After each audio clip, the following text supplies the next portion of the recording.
Olá pessoal, Wesley aqui novamente, né, com a matéria de biologia do PET 3, agora com a semana 3, né, do PET 3, continuando com o nosso assunto aí sobre a célula, agora mais especificamente sobre a membrana plasmática, né, como nós falamos já em outras aulas, a membrana é uma estrutura da célula que está, né, geralmente nas bordas da célula, nas laterais dela, né, só para vocês terem uma noção, a gente tem aqui uma célula.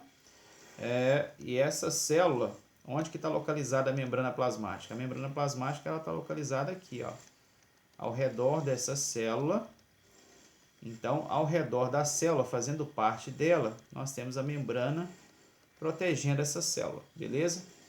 Então, ela tem a função de controlar o que entra e o que sai da célula, e neste módulo 3, na semana 3, nós vamos estudar os tipos de transporte, né, que a célula pode realizar através dessa membrana.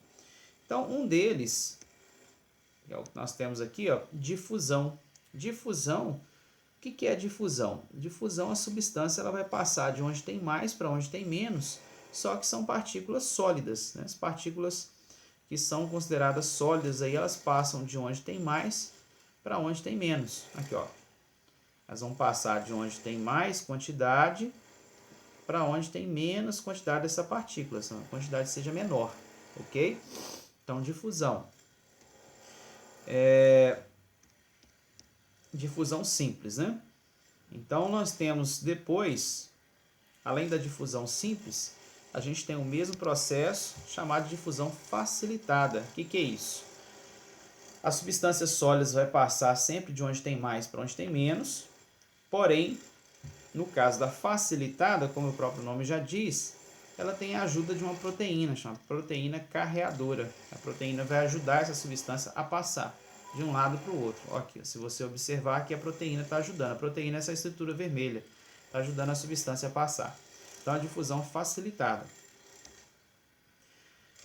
Depois, nós temos ainda transporte sem gasto de energia passivo, né, que a gente chama a osmose, que também é a movimentação de substância de onde tem mais para onde tem menos, só que aí é líquido. Então, o líquido passa de onde tem mais para onde tem menos, até igualar a quantidade. Então, isso é osmose.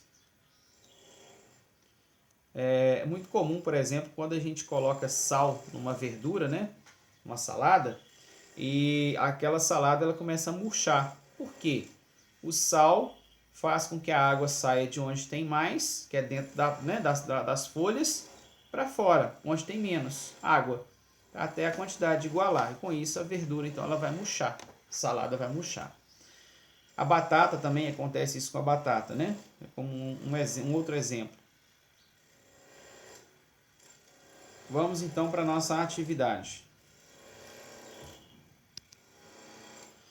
O transporte da substância pela membrana pode ser classificado em passivo e ativo. Então eu não falei para vocês o passivo sem gasto de energia, ativo com gasto de energia.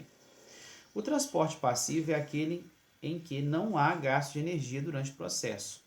Todos os exemplos a seguir são de transporte passivo, exceto, então, ó, a osmose é passivo, não gasta energia. A difusão simples não gasta energia, facilitada não gasta energia. Então, o único que gasta energia é a bomba de sódio e potássio, que é transporte ativo. Okay? Então, a resposta é a letra B. Vamos para a nossa questão de número 2. Questão de número 2. O uso de vinagre e sal de cozinha em uma salada de alface, além de conferir mais sabor, serve também para eliminar micro-organismos causadores de doenças, como as amebas.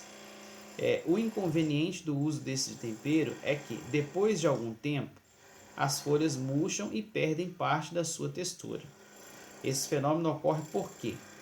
Então, por que ocorre esse processo de murchar? As amebas morrem e perdem a água rapidamente por osmose, tá certo?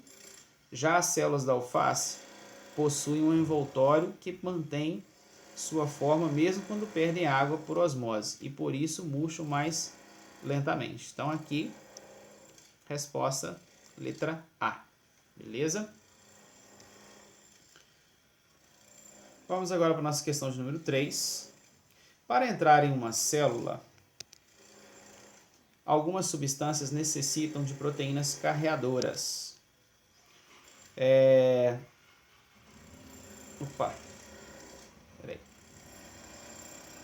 O transporte que envolve esse tipo de proteína, quando não há gasto de energia, é chamado de, neste caso aqui, difusão.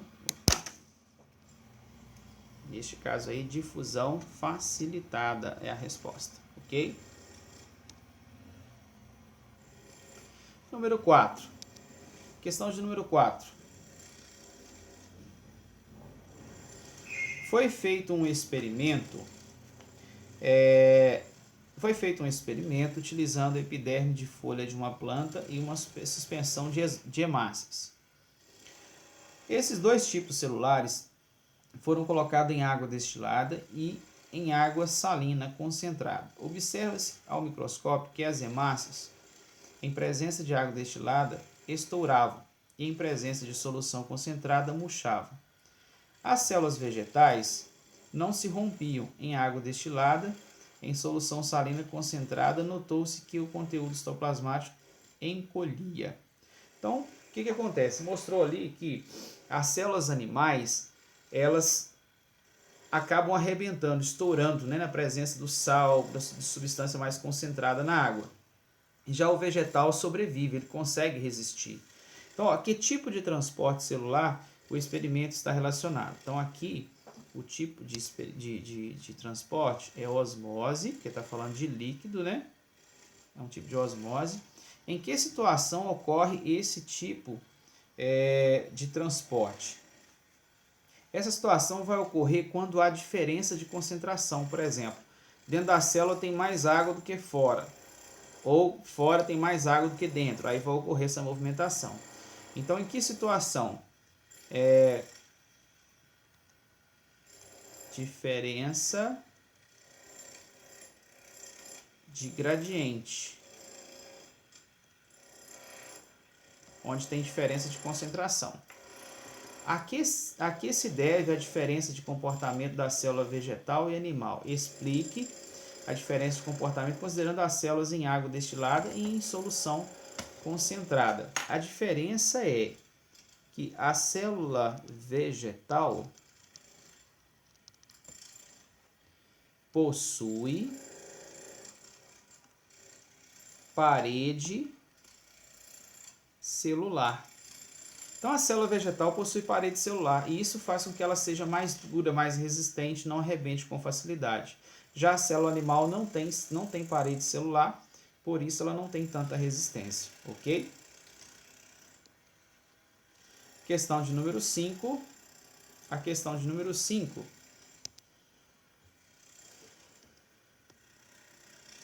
A figura abaixo mostra 3 tipos de transporte, 1, 2 e 3, através da membrana plasmática. Então, a gente pode observar aí na imagem. Assinale a alternativa que apresenta, respectivamente, o número que indica a passagem de oxigênio da água para as brânquias de um peixe e o transporte de glicose para o interior do corpo humano. Então, aqui, ó, o processo, aqui a gente tem gradientes eletroquímico. Então, nós podemos observar aqui, ó, do 1, deixa eu ver aqui, bicamada lipídica, aqui, ó, tá passando do 1, no 1, tá passando no 2, com a ajuda da proteína carreadora, o 3 está saindo, né? Então, 1 e 2 estão entrando substâncias. O 3 está saindo, olha a setinha aqui, ó, apontando a saída, né, de substância. Então, a entrada é 1 e 2. É isso, ó. Assinale a alternativa que apresenta respectivamente o número que indica a passagem de oxigênio da água para as brânquias, então, ou seja, está entrando da água para as brânquias, número 1, de um peixe, e o transporte de glicose para o interior da célula do corpo humano. Então, o 2, transporte de glicose, ele ocorre com a ajuda da proteína carreadora. Então, é 1 e 2. A resposta aqui, então, letra B. Ok? Beleza, pessoal? Até mais, até a semana 4 aí, ok?